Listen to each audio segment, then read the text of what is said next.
What's going on, everybody? We are back with the deck code. My name is SamSeesGhosts, and I am joined by my awesome co-host, as always, AxelK. Axel, how you going, buddy?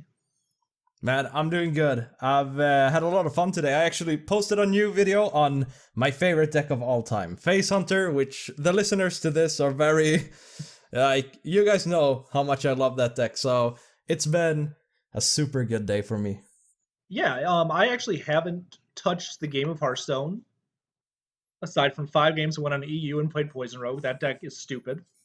And I played for Ah, so you, THL, but I have been good about taking a nice little break from Hearthstone. It's been pretty good.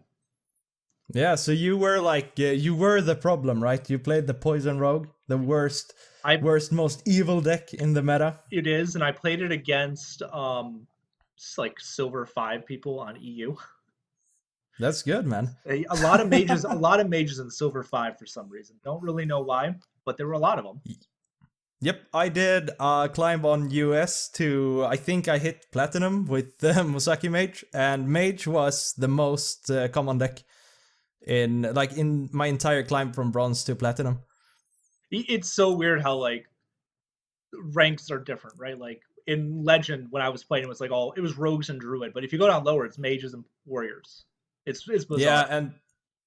Yeah, Mages and a lot of Paladins as well. But what's funny about the Paladins, and it's probably because all of the Paladin decks are so expensive to make, they play weird cards, which is kind of funny.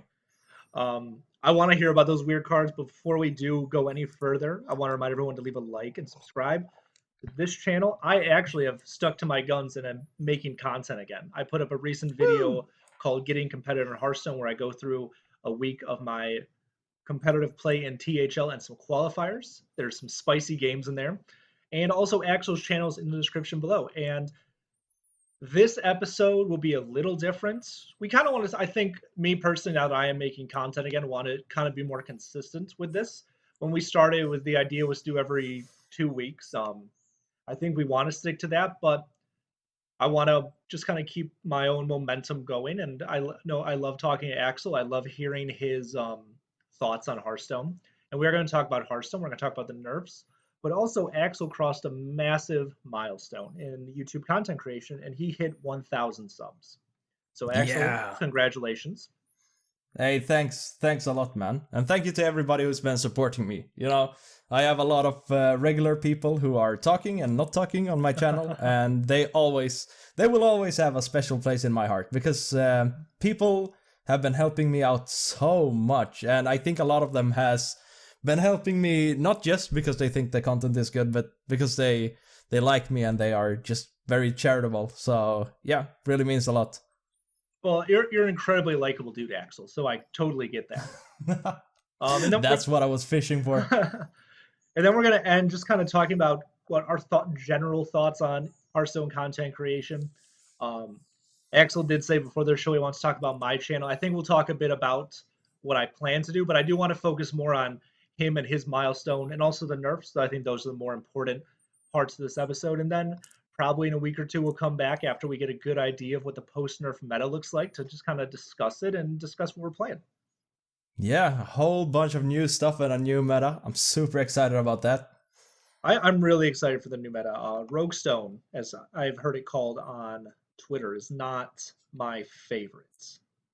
No, we discussed that last time.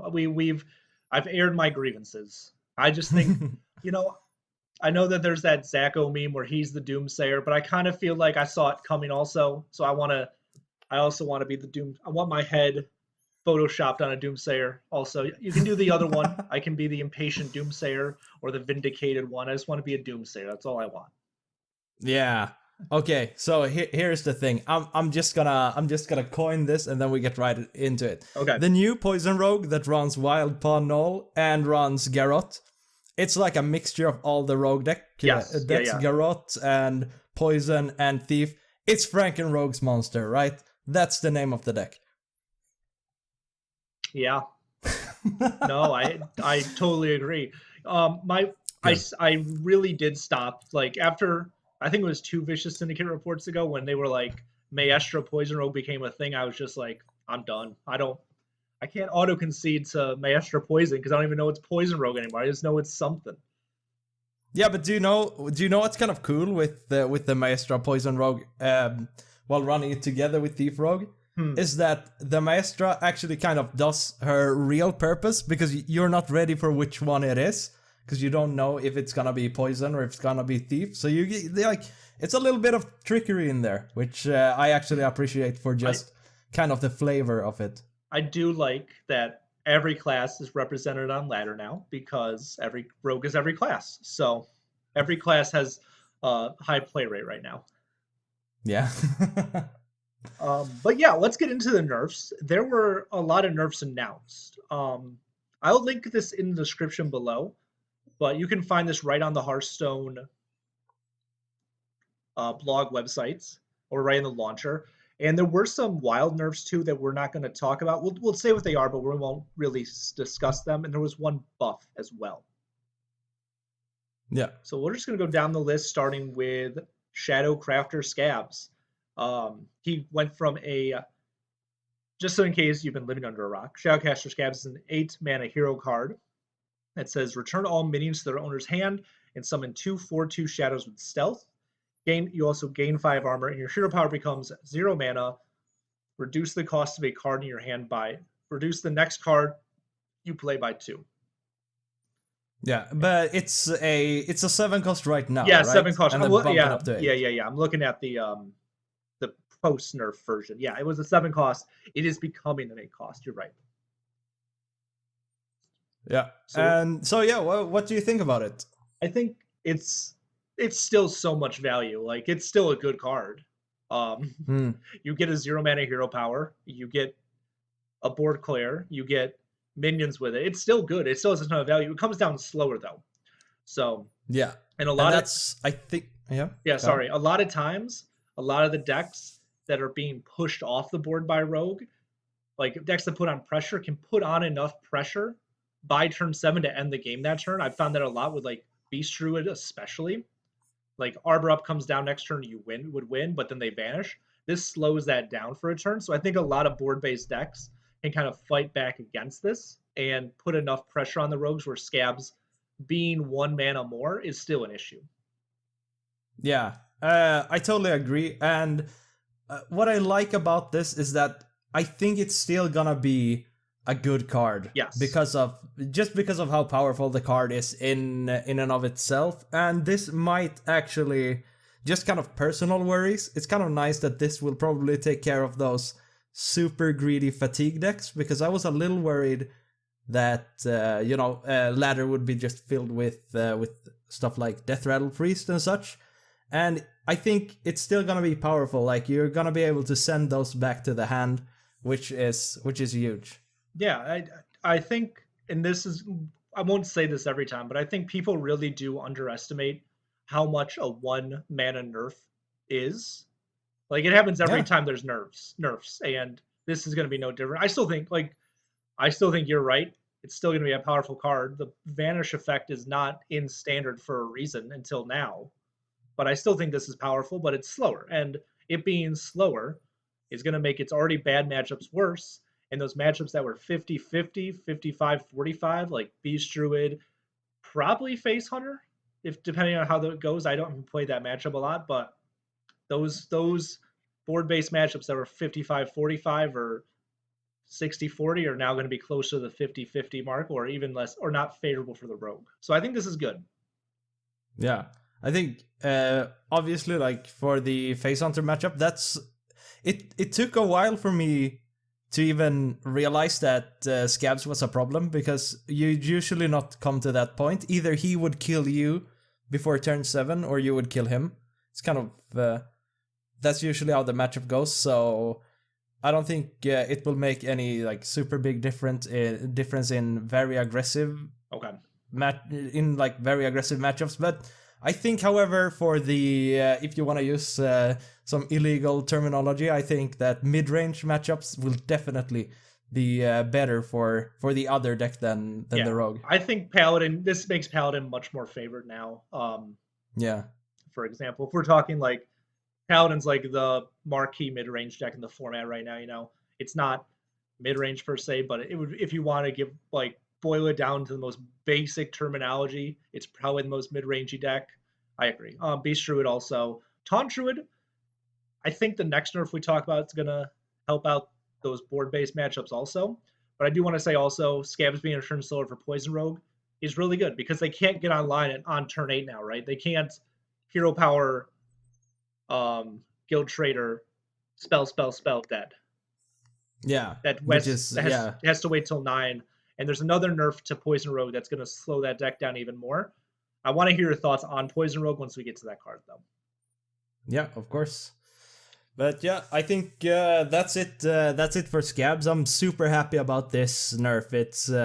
It's good that they had the guts to kind of touch a hero card, because I know that a lot of people were skeptical about if they were going to do anything about the hero cards, because obviously they want people to play these new like power outlier cards, and it seems like they kind of intended them to be OP. Yeah. So it's nice that they actually kind of acknowledges that it could be a problem and that it was a problem. Yeah, and I think that in the future, if they want to touch Scabs again, obviously we don't know. Like, this is 2 days before the patch. We don't even know what it's going to look like post-patch. I think if you want to touch this again, though, you touch the hero power. You make it like 1 mana. But I don't know. I'm just saying it's still a powerful card. It could still be a problem in the future, depending on how metas develop. But for now, I think this is a good little change. Yeah, I 100% agree. So the next card we're looking at is another Rogue card. Lots of changes to Rogue. This, I think, will make those board matchups better for the board-based decks, and it's Wild Pawn Knoll. It's not only getting a nerf from 5 to 6 mana, it's also dropping its attack from 4 to 3. It's a lot. It's a lot, and it's a turn slower. You can't coin Knoll on 2 anymore, or 1 depending on your hand. And you can't play 2 in 1 turn because they won't both cost 0. So this is a lot. It also is less aggressive, which is good. Like, it can't just kill anything. Some things it's going to be hard to kill. And also, for the Warlock, your Goldshire Knoll doesn't trade as cleanly. So Goldshire Knoll kills the Wild Pawn Knoll, but doesn't die, which is good. Yeah, it's really good. It's it's even better because it was already a pretty favored matchup, right? Yeah. And now you can just wreck them if we are going to see any more Thief Rogues after this. I think you will. I don't think this deck is dead. I think it's slower, which it needed to be. Like, you playing 2 0-mana 4/5s on turn 2 is ridiculous. Like, you can't do that. Yeah.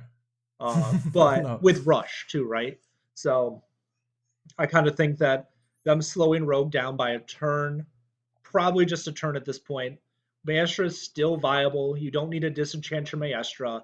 The deck still is a deck, but it's slower. It's more fair. It's a fair deck now. It's not a cheap deck, and so it's fair. So now on turn 3, you have you can't go double agent plus Knoll. You probably have to choose between the two, which is good. Like, you should have to choose between 6/6 or 3/5, not 10-11 worth of stats on turn 3. Yeah, I think also this might actually make the deck a little more fun for the high skill cappers, because this is already a very skill intensive deck, and I think having a couple more choices might actually scratch that kind of I don't know. I think it's gonna be a lot more fun to play if you're just in it for the fun and you don't really care about having as high win rate as you did before. Even though I know it sucks to play a nerfed deck, it's never fun in the early days, at least. I think that, this is gonna be one of those decks like Handlock kind of was, where no one plays it for the first week, and then like the Vicious Syndicate report comes out, or the podcast come out, and Zacho or the report says, nope, this deck is still good. You can still play it. It's worse, but it's still good.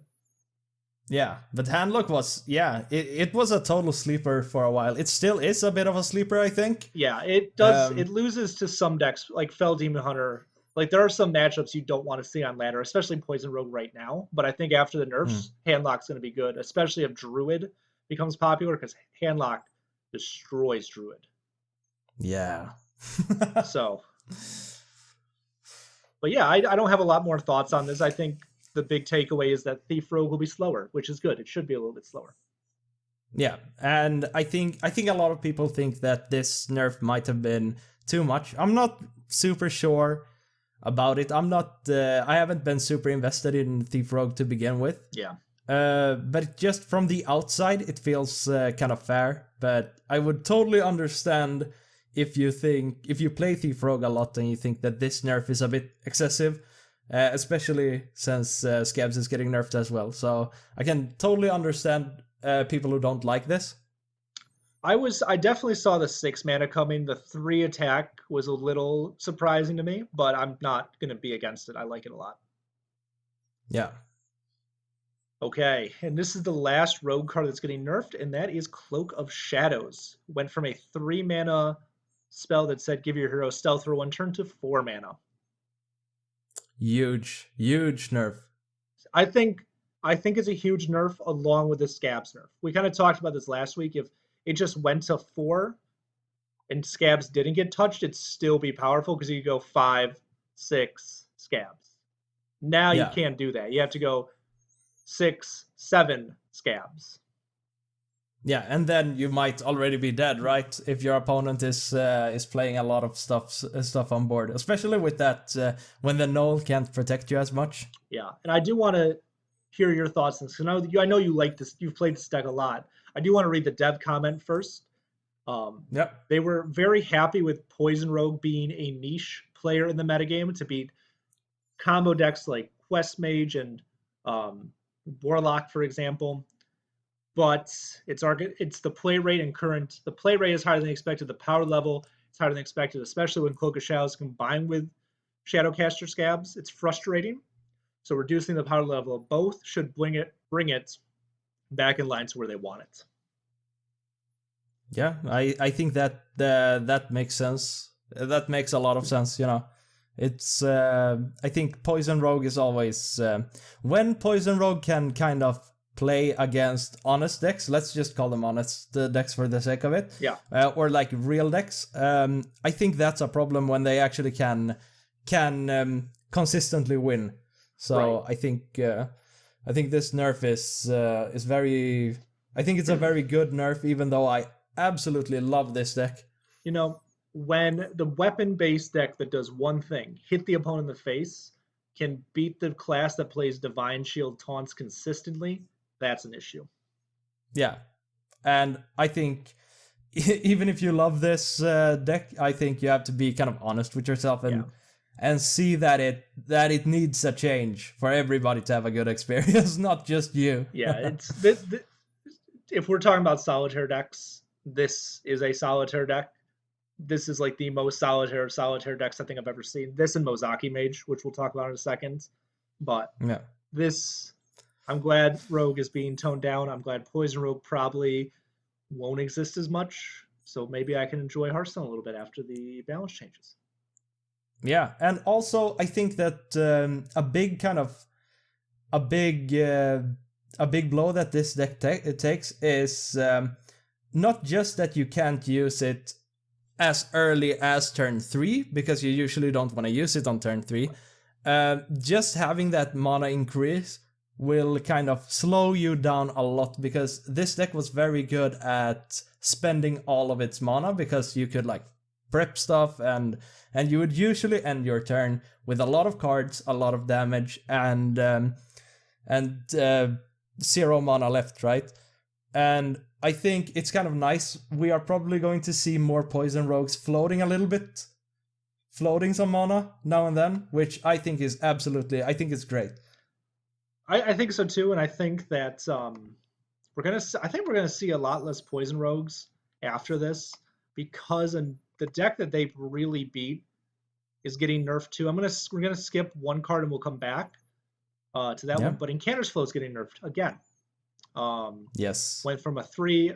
So this card's been nerfed twice in the past 6 months. It went from a 2 mana card to a 3 mana card. Now it costs 4. And you haven't played a lot of Mozaki Mage. What are your thoughts on this? Yeah, Mozaki Mage is my most played deck in Alterac Valley.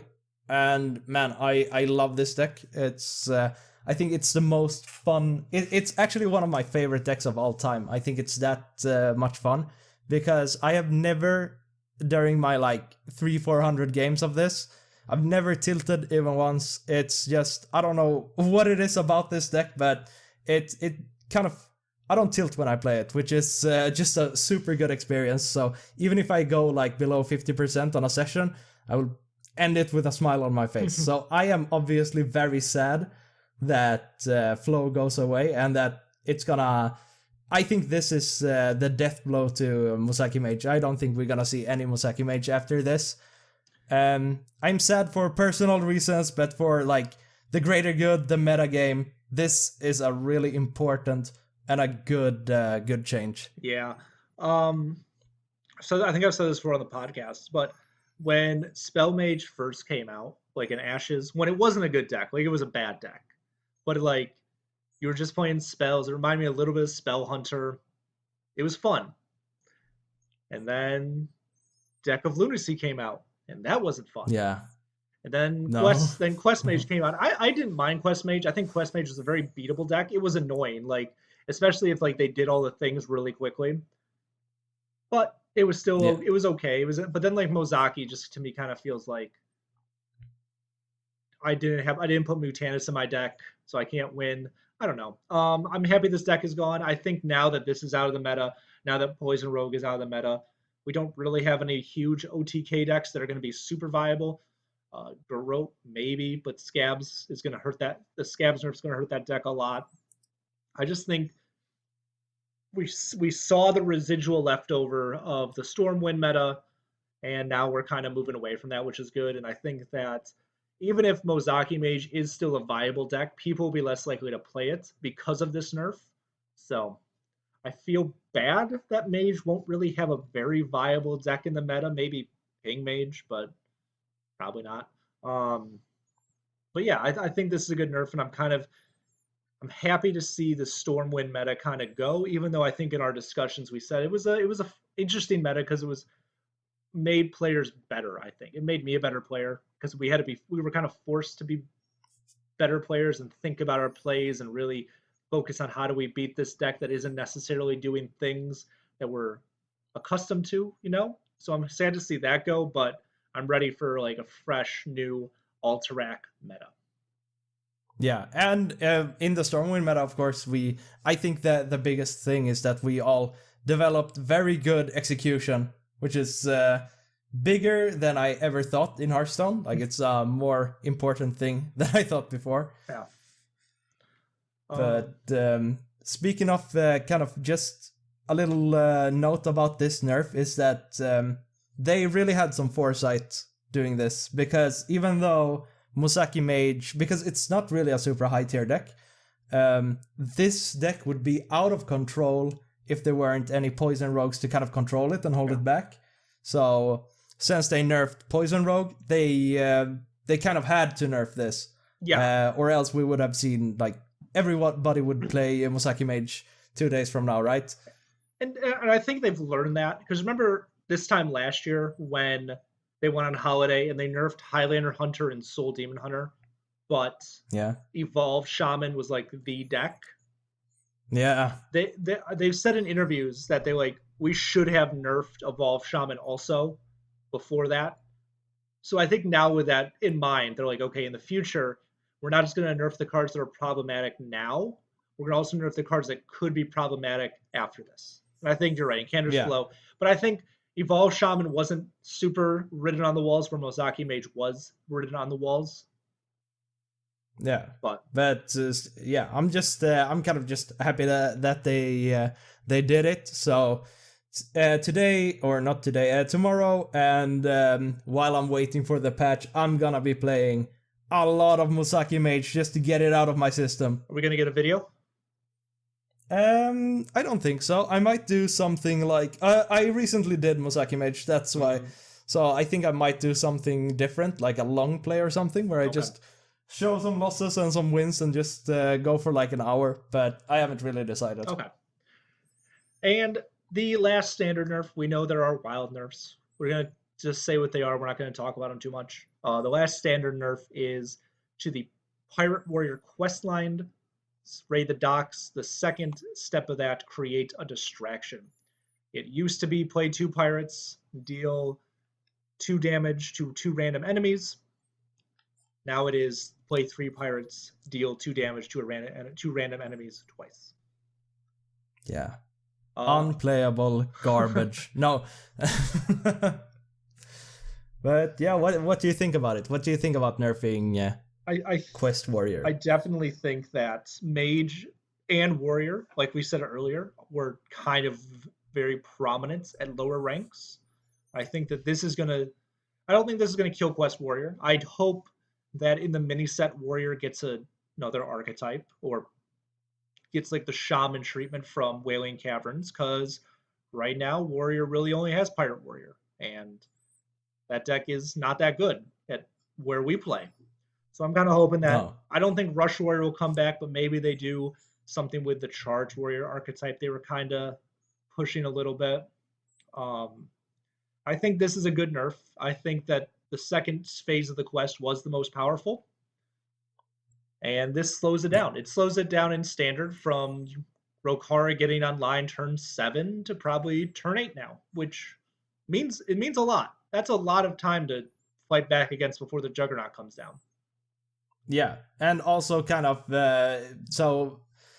Warrior usually, like, their Rokara turn is usually kind of their, in a way, it's kind of your, it's a pretty weak turn when they play Rokara, because the Juggernaut isn't going off like until it's their turn again. So just having another turn I think it's gonna mean it's gonna make a huge difference, especially to I think to everything, even super aggressive decks and even slower decks, right? Yeah, I think slower decks especially. I think just from playing a bunch of Shadow Priests, which is probably the most aggressive deck in the game. If Warrior can push the aggressive deck off the board in the early turns, it stops them from getting on, then Warrior wins that matchup, but they don't win because of the quest. They win because of Sword Eater being a 4-mana 2/5 that gives you a 3/2 weapon, because they have just so many well-statted minions that attack the board immediately. So I think aggressive decks, it's still good against whatever aggressive decks it was good against. It's probably worse against slower decks now. Yeah. Just out of curiosity, do you think they could have made an even more impactful nerf by nerfing some of the key pirates, or do you think this is kind of hitting the nail on the head, the best thing that they could have done? I don't know, because I don't have all the data of like what card is the best. I do think I would have liked to probably see that pirate, the Defias Cannoneer. I would have liked to see him nudged in some way. Three mana for that card is ridiculous, especially when the weapon equipped. So I think 4 mana would have been good. I wouldn't be surprised. I think they'll probably keep it the same, but I think at some point, if they are going to touch Mr. Smite, it's going to be your other pirates have charge, not all pirates, so he doesn't get charged. Because that's such a good card. That card is so good, and it's not just good in Pirate Warrior. Like, I think it's better in Thief Rogue than it is in Pirate Warrior. Yeah, probably. Like, I still don't want to play, like, Mr. Smite coming down from my opponent's hand after they have boat sucks. But the inevitability the Juggernaut has doesn't matter. It's worse and more tilting when they get it off of the boat than it is if they just play it, in my opinion. So I think they could. I don't think they'll nerf Smite, just because like that doesn't seem like a card they would nerf. They would nerf around Smite. I could be wrong about that. But I think the Defias Cannoneer, maybe reverting the buff to the, what was that pirate? The 5-mana 4/6, whatever his name is now, that has Rush and Frenzy. Yeah, I know which one. They could the big ogre. Yeah, they could have kept that. I don't know why they made that so much better. It could be a 4/5 and still be fine. But I think this is probably a good enough nerf for now, especially for it to slow it down in lower ranks, because like we've talked about, it's not a deck that is dominating higher ranks. It's like a lower tier deck at higher ranks. So I think this is fine. Yeah. So yeah, I think it's good for the lower ranked players, but when you see this nerf as if you're in a little bit of a higher rank, you're probably gonna be like, why did they do this? Yeah. But the game is for everyone, not just for legend players. It does affect Wild a little bit, and Vicious Syndicate came out with a Wild report today. Just to touch on those nerfs, just so we are clear, Pirate Warrior, Odd Quest Hunter, and Ignite Mage are kind of running that format right now. So this slows down Rokara in Wild a little bit. They also nerfed Sorcerer's Apprentice from a 2 mana 3/2, sorry, to a 4 mana 3/2. So that Ignite Mage is dead in Wild. You can, because like the thing was, you could pull Sorcerer Apprentice and Flame Waker, which was like the big combo, off of Drekthar and just go off and kill the opponent. You can't do that anymore. And then they also nerfed Rapid Fire, which came out in, when did that come out? Rise of Shadows. I think actually Rapid Fire, I think it was in the meta before I kind of did my long Hearthstone hiatus for a couple of years. So this card is like 1,000,000 years old. I think it's exactly 1,000,000 years old. It came out in Rise of Shadows, and it was a 1 mana twin spell, which means you could play this twice basically. It dealt 1 damage, and in Odd Quest Hunter, it completed the quest immediately on 2. So they nerfed it to a 2 mana card, so you can't play it with the quest as an Odd Hunter anymore, and it deals 2 damage. Doesn't really matter for standard or what we do. But they also go ahead. Go ahead. No. No. I think it's just interesting to hear about it because I've never even queued up one single Wild game in my entire life, so I have no idea why these cards are getting nerfed and stuff. So the only reason I know is because I watch a lot of Raffle videos, and just like they're pretty powerful decks. Like if Pirate Warrior was what it was in Wild as in Standard, it'd be ridiculous, but it's not. Okay. But yeah, Rapid Fire does hold a special place in my heart, Axel. In that set, a card came out that was a Legendary Hunter minion that gave you a weapon that when you attacked, you got +2 spell damage. So you played that. You played another card. You played, what was that 8 mana card, the Geppetto, who pulled 2 minions and made them 1/1s, 1 mana 1/1s. You know what card I'm talking about? Yeah, I think I know. Yeah, and then you did that. You had the only mage you ran with that Legendary Hunter minion, Malagos, who gave you +5 spell damage, and Alexstrasza. So then you played all of those, and you had +7 spell damage. You put your opponent to 15 health, and then you just played a bunch of low-cost spells and killed them. Oh, that's actually pretty cool. That's kind of rogue style. It feels kind of roguish to me. It was not a good deck. Deck was very bad. But I have very fond memories of Rapid Fire because of that. Oh, nice. But we're not talking about Wild or Rapid Fire. We got to move on to one buff that came out that I was going to bring up for Axel and I were the worst co-hosts imaginable and just talked over each other. And that is Rokara the Valorous. I think I said that right. Went from a 7 mana hero card that gave you 5 armor to a 7 mana hero card that gave you 10 armor. Yeah, it's double armor. Seems like a lot. It's a lot of armor. It makes it so her unstoppable force can now trade into minions and keep your health better. It also what's that warrior spell that was put out this last expansion that costs 1 less, deal 5 to all minions, costs 1 less for each armor you have.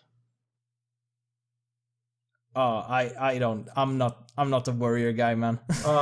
Well, there's a spell that basically says that, and now you can play this for free with the Rokara, which is pretty good. You can get a board clear plus this. Oh, that's pretty cool. You can play them on the same turn. Yeah, so that's good. I don't think this is going to make Rush Warrior any kind of a deck whatsoever, but I do think that maybe with some help from the mini set, a control charge warrior could be viable. Yeah, I think people are just waiting for that control warrior. So I hope for the sake of the community that they will give us something like that. And this seems to be in that direction. Yeah. This also, so the card is Shield Shatter. I'm on the Hearthstone wiki, and we'll move on from this after we're done here. This also completes 2/3 of that, Captain Galvanger. Yeah, because Galvanar? he needs I don't know. he needs 15 armor, and this gives you 10. So Ah. yeah, so I think this is a good buff. I think people will look at this and be like, why is this a buff? But I think it makes sense with if they're planning for the future. Yeah, but you're a pretty big warrior guy, right? So what do you think? Do you want a super defensive warrior? I want a enraged warrior back. That's all I want. I know. It's like my THL Discord and like deck lists, I've been like posting like little rush warrior lists and in quote unquote enraged warrior lists that are just bad. I'm like, can I play this week? And everyone's like, no, you can't. We want to win. I think with the mini set though, there could be something here if they go in that direction. I don't know. I think Warrior's just missing card draw. Yeah, like good probably right. Good card draw, right? That's what we're missing. Yeah, they could do something like a Primal Dungeoneer for Warrior. Yeah, they have like a lot of frost spells. It'd be hard. I don't think you could fit any others, and they're not good frost spells. Like the best one is that Snowed In, destroy a damage minion, then freeze all enemies. Actually, Frozen Buckler, gain 10 armor. It's a pretty good frost spell. I don't know. I don't know if there's a way you could run multi-caster, but it'd be cool. I don't think you can, but it'd be cool. Yeah. Yeah. I think I don't really have any opinions about the Rukara. It seems like that card just needs to be it needs to be stronger. That's basically what I think, and I hope that the armor gain is enough because it's a really cool card. Like Unstoppable Force, that's right up my alley. I really like that the weapon that they get. Also, the hero power is pretty good. Deal 2 damage if you honorable kill. You get 4 armor. That's not bad. I wish there were a way for the hero power to deal more damage rather than just 2, because 2 is a really weird number, especially for late in the game. Yeah, when everything is so powerful. But I guess you can go face with it, so I guess that's the point. I don't know. I'd like Warrior to have something viable besides Pirate Warrior. I know there's always gonna be people that are gonna play Control Warrior, but since after Dark Moon, it hasn't been that good, right? Like Silas OTK was like the best Control Warrior that we've seen in a while. I don't know. Yeah, but I think like Control Warriors aren't usually that super popular, right? It's like one of those archetypes. It's kind of like Mage. Like everyone wants to play Mage. Everyone will always play Warlock. Like there'll be like a lot of them. People will always play Control Warrior. I think it's partially because it's very intuitive how you build that deck because the hero power just says gain armor. So it's like, okay, I want to gain armor, so I'm going to put the cards that gain armor in. Shield Block was great because it said draw a card. I'm going to run a weapon or 2. I'm going to try and run a janky OTK combo like Silas or ETC. Just stuff like that. I think it's intuitive that I think it's just a very intuitive deck to build. Yeah. And it's also kind of, it's kind of cool, right? It's a lot of fun to gain like 100 armor. Like those screenshots back in the day were always kind of cool to watch when people had like 1 million armor. Yeah, it's also straightforward, right? Like, I know a lot of people are gonna be like, Control is like this big brain thing. Control Warriors just gain armor, end your turn for the first 5 turns of the game. Yeah. But no, I'd like to see a Control Warrior with a win condition in the meta. Yeah. But yeah, that's gonna do it for the nerfs. We've been going for longer than I thought we would. We're gonna pivot now.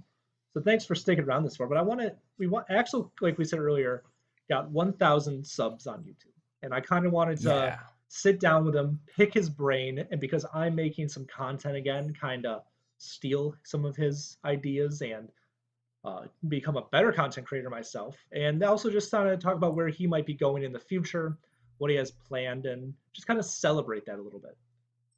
Whoa, I'm excited for it, man. So you feel free, Axel. I know it's getting late where you are. If you want to pour yourself a drink, it's only 3:30 here, so it might be a little earlier for me, but let's celebrate this. So first, I tweeted this out, but I want to congratulate you getting on 1,000 subs. I think that's awesome. Thank you so much. It's definitely like a big milestone. I was hoping to hit it in December, But you know, it's Hearthstone is an interesting game to make content for, because it's very, like, you never know if you're gonna get a ton of views or if the community is kind of sleeping on the game a little, because it's very kind of up and down. So yeah, I think when it comes to Hearthstone, it's very hard to plan out the progress of your channel if you want to look at progress. If you want to kind of look at growth as progress. But we were talking before this. You kind of said that your growth, you had like steps for each part of your growth. What did you mean by that? Well, I would say not just growth. I think that everything, before I made my channel, I actually came up with a plan for everything, from how I wanted to create my videos, like the flow of my editing, and also a little bit about my growth. But when it comes to growth, it's very, very hard to actually stick to a plan, because you never know what's gonna happen. But yeah, first of all, I think that before you start thinking about growth, I think that there are a lot of boxes that needs to be checked, right?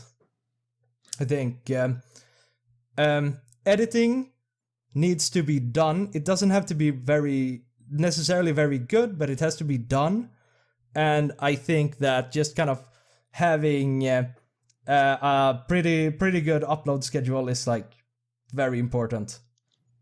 Yeah. So I do remember, like, when you first came into my channel, I don't remember the comment you made, but you were like one of those people. There was another few others also, but you were like one that was like always commenting, even if it wasn't like in depth about the video. It was just like, hey, great video, love this deck, or whatever. Like, it was just a quick little comment. And I think you being active, not only in other people's channel, I don't know if you go to other people's channel, it's also, but being active in your own channel too. Like, every time someone makes a comment, you respond to it.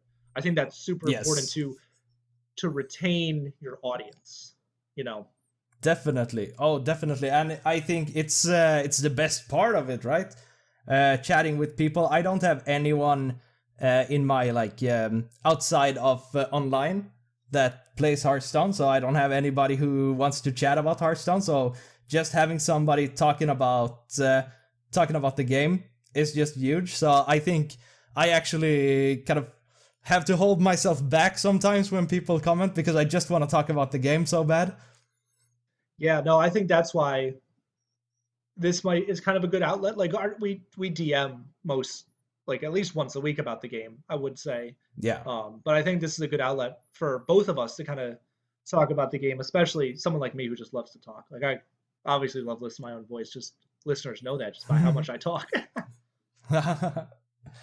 But yeah, I think just kind of going back to me showing up in other people's channels talking. I know a lot of people do that to promote their own stuff. I don't think that's I don't think it's a good thing to do. I would just comment on videos that I actually liked, because first of all, I watch everything. I watch everyone, and I watch every Hearthstone video that's being posted on YouTube. So if you are like a Hearthstone creator with 6 subs, I probably know who you are. So especially back then, when I kind of wanted to find ideas and kind of it seems bad to say competition, but kind of scout out, see what other people are doing, and kind of see what they are doing right and what they are doing wrong. Right. So I was a bit more. I guess I was kind of active, but I wouldn't leave comments on things that I didn't like. So I wasn't like promoting myself or commenting a lot on people's videos. So Axel just said 2 things that were both compliments to me, just so everyone's aware. He said he likes my content. Great. He also said he stole my content, but he made it better.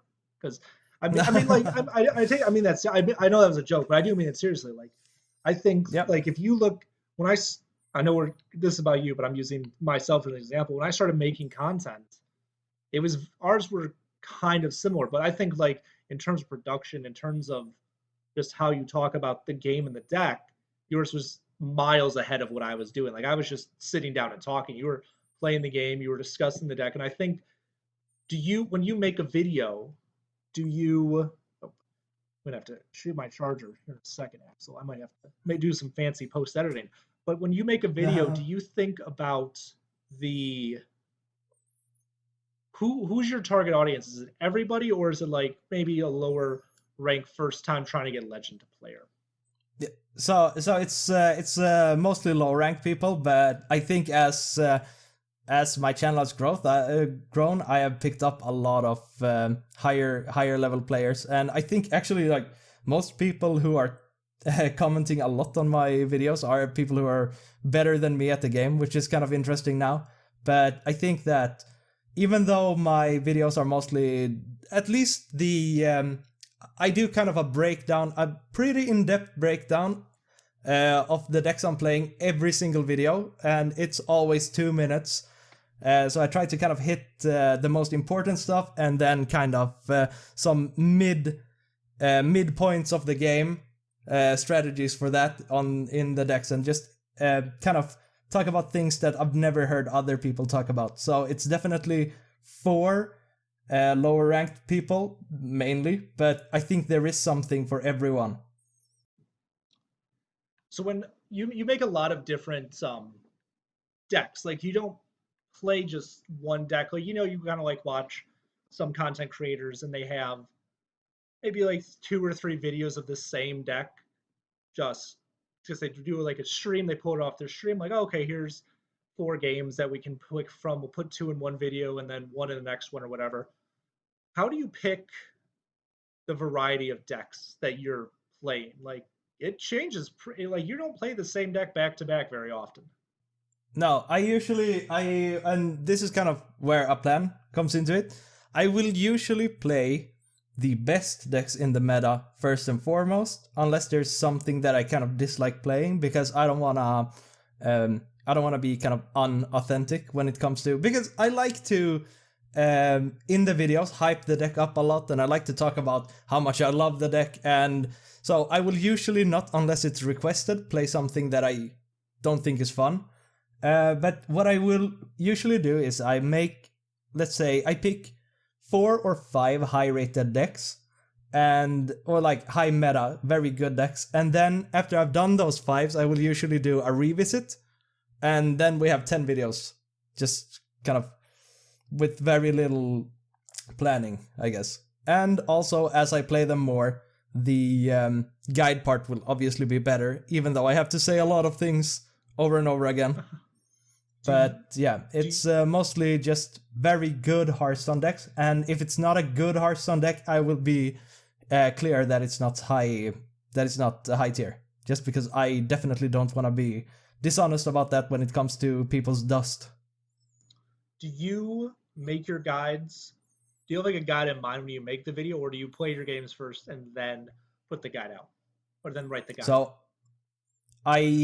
So some guides I can just kind of write in my sleep, but so what I usually do, since I usually post 3 videos a week, I will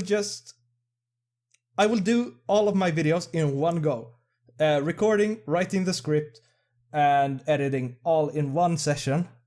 But there is a lot of kind of work before that, where I just play that deck and practice it on ladder.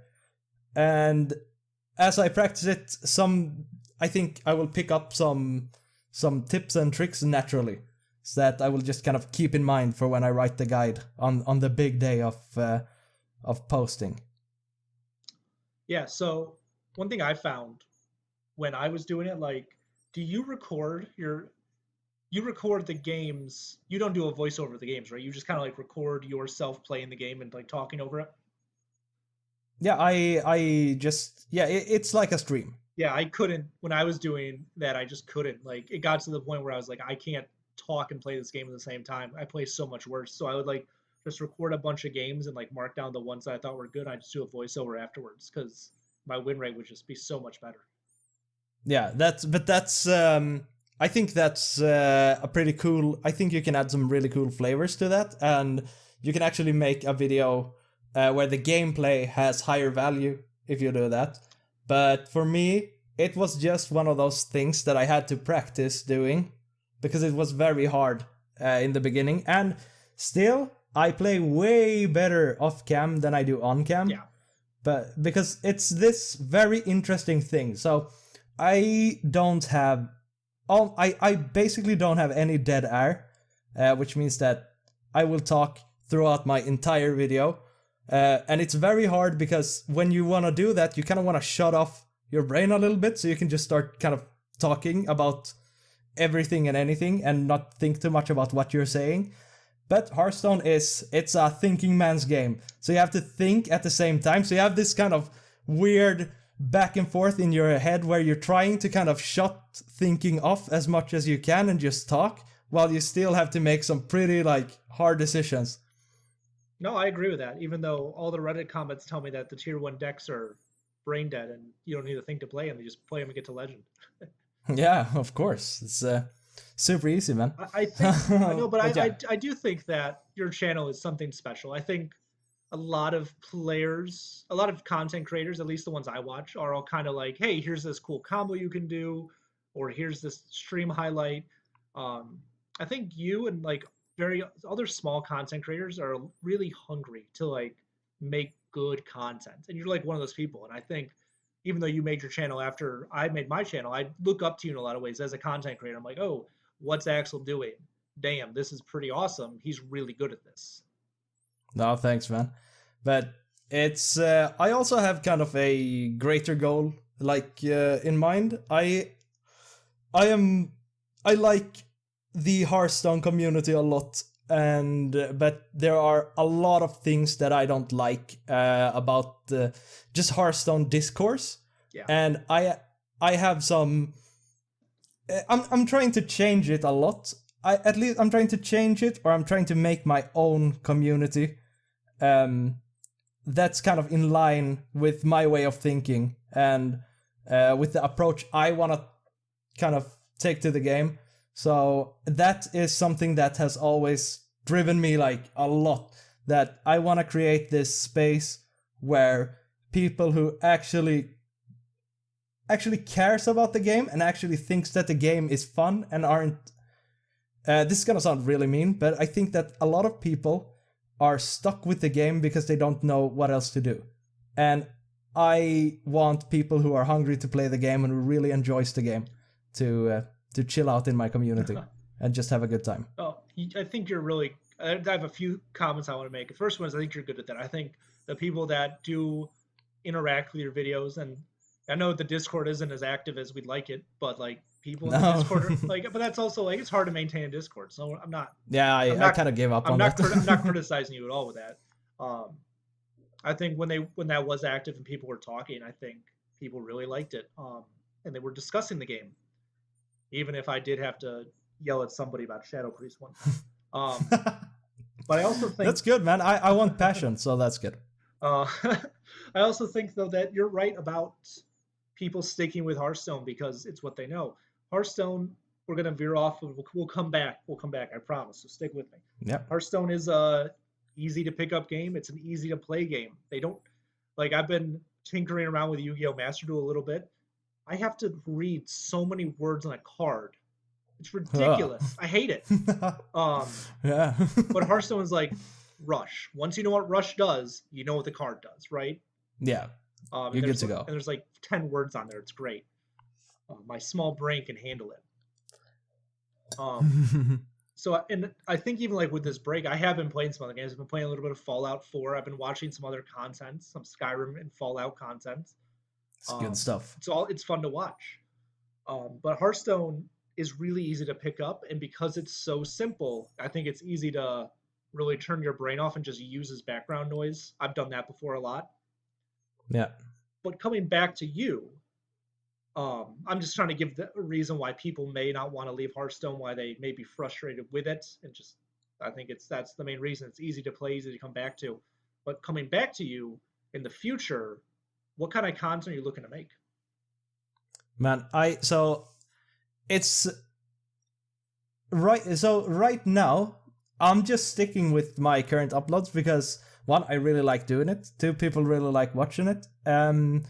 But obviously, creatively, This is I'm just doing the same thing over and over again, and I have some ideas. The problem is I have lots of ideas actually, but the problem is actually what everybody says always, but it's time. Like the time isn't there.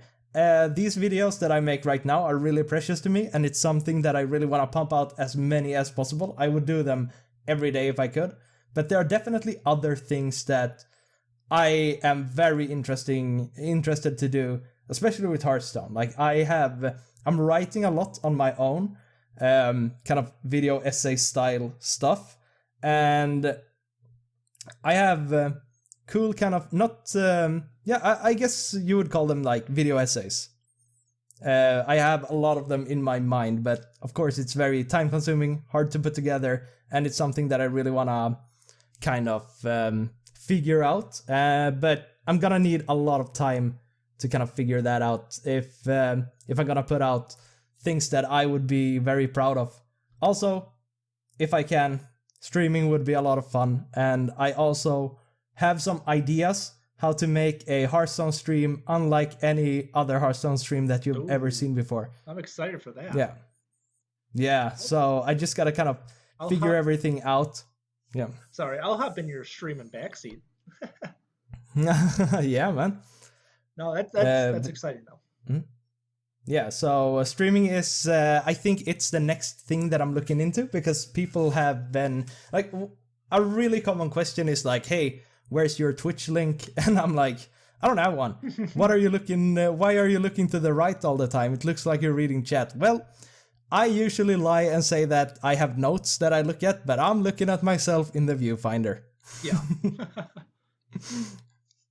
So yeah, streaming is something that I really want to get into, but I kind of want to make, I don't want my streams to be very relaxed, I guess, because I'm not a super relaxed person to begin with. I want to make something big of it, and I want to make every stream like an event, and that's kind of how I look at my videos to begin with. I want every single video to be very special. And I think in the content your videos, you see that too. Like I think there's some content creators, when you see a video, it's like, oh, it's just another video. But I think you're one of those outliers that makes the video seem special and seem important. It's not just you're playing it to make the video, you're playing the deck and making the video because you want to. Ah, thanks, man. I'm actually trying to, and this is kind of very, very, very, very subtle, but I usually have a little story planned out for my 2 or 3 games. So that's usually in the form of the topics that I talk about, and then I try to kind of play in a way that makes that story come together, or talk about something in that way. That's awesome. I am super excited to see where you go with your channel in the future, because I think you're I think a lot of the people I've met are very genuine, but you have a passion for the game. You want to talk about it. You make great videos, and you're kind of like the whole package. And I think it's great now that you finally have people are finding that and following that and subscribing to that, and you're growing and want to grow with that. I think that's awesome to see. It's inspiring too. I mean, that it really means a lot, and also obviously coming from you is great. It's I do look up to you a lot, and you were one of my, obviously I was there poking around stealing content, so you're obviously one of my influences in the early days. Oh, thanks, man. As everyone can tell, at this point it's just turned us into just giving each other compliments and just telling each other how great we are. Can I don't know how long we should go, but can I bring some real value to this discussion here? Yeah, because something very important. So everyone, because 1 hour mark, everybody, we have had no value in this discussion, this podcast. So this is the first time we've had value. No, it's not like that, but you get it. Some really one super duper important thing, like the most important thing when it comes to content creation, in my opinion. By all means, man, this is your hour. Go for it. Yeah, it's make a good video even if nobody watches it, because this is kind of what happened to me, and it really exploded my channel in a very, very important, like there was a very important event that happened to me, and it's that let's set it up like this. I made videos and I gave it my all, and even though very few people were watching it, I made sure that the quality was very high. And one day, a guy named or maybe a girl, I don't know. A couple of robots called Hearthstone Mathematics made a video where they showcased streamers and content creator, and I was in there. Whoa, And that absolutely exploded my channel. that's awesome. And if I wouldn't have put in the work to make my videos look nice, my audio sound good, my camera look good, you know, with a little overlay and whatnot, and have it being a good size, I don't think they would have picked me. Yeah. And since they did pick me out of nowhere, it really made my channel explode, and I gained like 300 subs or something over a week, which is, I doubled my subs from nowhere. That's awesome. Yeah, and that, just after that, everything just started going super well, and the growth was just, it was just so big. So I think that even if you think that nobody is watching your video, give it your all, because even if one person watches your video, that person might be very influential in the community, and they might actually push you, which is, for growth, that's absolutely huge. Yeah. And I think because this is kind of why I actually stopped making content for a while, because I didn't see a lot of growth. And I think it's really easy to get caught up in that, because you have the data right in front of you. You know, Yeah. You say, oh, well, the past 4 or 5 videos didn't do well. Views are down. We're not getting subscribers. And it's like a wave, right? Like content creation goes in waves. And I think it takes a very committed person to stick to it, like yourself, who's able to see, well, I'm not getting a ton of views right now. Like we talked about this week. But it's okay, because the views are going to go back up eventually. People may not be as invested in the game right now, or just haven't hit that viral video yet. Then in the future, you'll find it or whatever, right? Like that happens. Yeah, or maybe you just have one person who's watching your videos and truly enjoying it. Yeah. I think making videos for one person is huge. Like if you make a video, it's an astronomically like big thing. If you make a video for one person, compared to making a video for nobody, I think that's enough motivation, at least for me. Yeah, and I think going off that, because I am thinking this is like a transferable skill, you know, like doing something good, and even if no one watches it, you're still making yourself proud. Like that's a skill you can use in other areas. But like even like the last video, I'm gonna now to my own horn. I'm really proud of, because it's super good. Put the time to edit into it. It wasn't. I felt like towards the end of my content creation, everything was kind of half-assed, and this really wasn't. It was, I sat down, found all the graphics, found the high-quality images, and did all the editing. So I'm proud of that. And even though, and I think that's going to be why I keep making videos in the future, is just to do something well, because I want to do it well. Yeah, and I 100% agree, and it really shows in that video. I think, like, if you guys haven't seen it, you should definitely check out Sam's latest video. The pacing is great, the commentary is great. He's like, when he's talking about certain things or showing cards, he's graying out the background and stuff. It's something that a lot of other content creators aren't doing right now. It's definitely a video that was made with a lot of like love and care.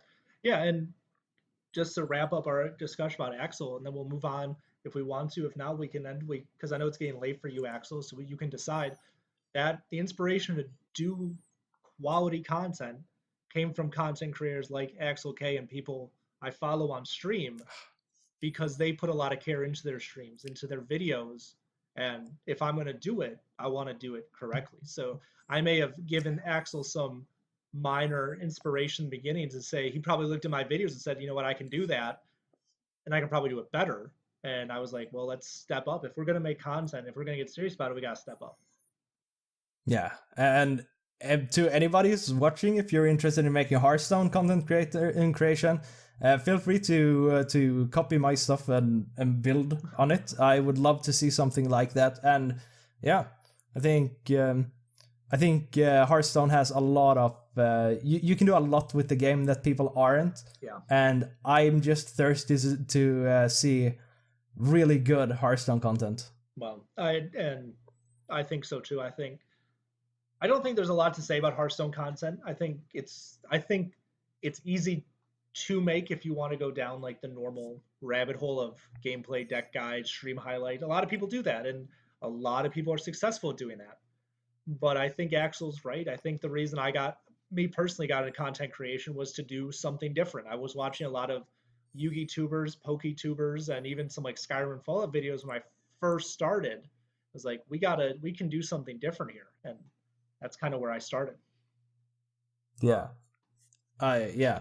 So I think there's a lot to do, and I'm really just I think just if you hate editing, I think you can do something if you have a great idea. I'm just gonna shout out something that's been on my mind lately. I think that No Hands Gamers Over Explained series is so good. Nobody else does that. It's such a smart idea, and I don't think it takes that much effort for him. But man, it's like if you can come up with something like that, that is probably kind of I don't know, it might be high effort, I don't know, but it seems kind of low effort, but just a genius idea. I think you got gold. Yeah. Yeah, I mean, I don't really have much else to say. I think Axel, we've talked about the nerfs, and Axel's we know he's an awesome content creator. And I think You too, man. Yeah, thank you. But I'm serious. Like, I know if you're watching this, if you probably have, and you've made it this far, go check out Axel, man. If you're stumbling upon this, go check him out. He is I think he's going to be like one of the next big content creators in coming months or years, depending on how fast content moves and how viral it goes. But like, he has a passion for it. Go check him out. Yeah, not to sound too cocky, I'm going to be a very big influencer in Hearthstone. Fuck yeah. I love that. I love that mentality. And I think people need to have the mentality when they're doing something like this. So I am excited to see the next 1,000, 10,000 subs, and I'm thankful that was one of the first, and I'm able to kind of watch you grow. Hey, I think you're gonna grow a lot as well, man. Well, you just know, grind it out. You already have what it takes, so I think you just gotta work a lot. Yeah, you know, like X and I were talking beforehand. It's just like I hate editing. Like, it took 9 hours to edit that 14-minute video, and I was like, this sucks. But no, you're gonna learn to love it. Gotta, it's like lifting weights. Yeah, but we're not gonna get into it because we're not getting into this because we've gone over an hour. We've hit the points we want to hit. But guys, actually, do you have anything else you want to end with before we wrap this up? I think that's about it, man. And if you ever need help, I'm sure Sam can put my Twitter in the description. Yeah. I'm down to talk to anybody and help anybody. Yeah. It's absolutely no problem. It's just fun for me. Axel's an incredibly approachable guy. We've already said he makes great content, and that's so true. So, guys, check him out. Thank you for getting this far. I know that this was a little bit different, just talking about nerfs and Axel's own experience, and a little bit of mine too, but mainly Axel's. So we're going to wrap it up here. Thank you for watching. All the stuff, there's no decks this week. We should be back in a week or two to talk about the post-nerf meta. Yeah. But, I'm excited for that. Really excited for that. But yeah, guys, go check out Axel. Give him a sub. I have videos starting on my channel every Tuesday if it's the deck code, and then Friday is going to be a different kind of video. So get that stuff checked out and subscribe. And thank you for watching. Seriously.